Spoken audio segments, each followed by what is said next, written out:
بسم اللہ الرحمن الرحیم۔ پوری دنیا کے ممالک پر نظر دوڑائیں۔ معاشی طور پر ہر ملک پریشان ہے۔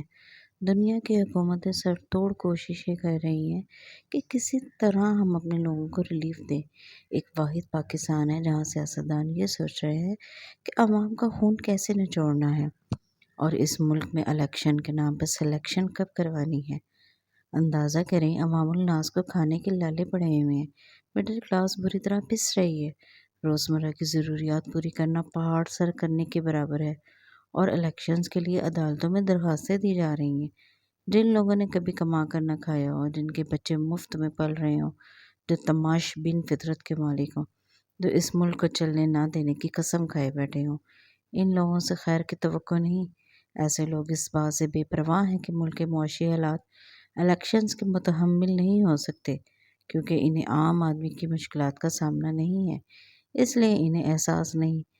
25 کروڑ عوام کا نعرہ تو ہر کوئی لگاتا ہے۔ کیا کبھی کسی نے اس 25 کروڑ عوام سے پوچھا ہے کہ آپ الیکشن چاہتے ہیں یا اپنی معاشی ترقی و خوشحالی چاہتے ہیں؟ عوام کی حالت بری ہے، کھانے کے لالے پڑے ہیں، اور ان سیاستدانوں کو ذرا بھی شرم نہیں جو ہمارے اربوں روپے الیکشنز کے نام پر آگ میں جھونک دینا چاہتے ہیں۔ اتنی بے حسی دنیا میں صرف پاکستان میں ہی پائی جاتی ہے۔ قومی مجرموں کو اتنی آزادی صرف پاکستان کی عدلیہ ہی دے سکتی ہے۔ ہم تو عام لوگ ہیں، ہم عام عوام ہیں۔ یہ ملک خواص کا ہے یا ان کا جو خود بھی ناچتے ہیں اور دوسروں کو بھی نچواتے ہیں؟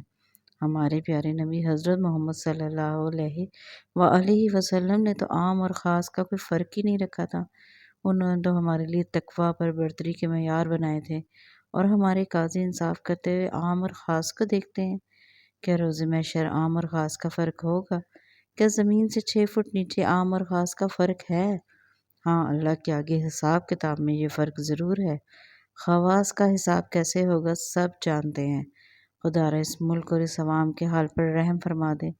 ہوش کے ناخن لے لیں اور اپنی عقل کو استعمال کرنا شروع کر دیں، اگر اللہ تعالیٰ نے یہ نعمت آپ کو عطا فرمائی ہے، ورنہ جس 25 کروڑ عوام کے ساتھ کا نعرہ آپ لگاتے ہیں، روز محشر ان کے ہاتھ ہوں گے اور آپ کے دامن۔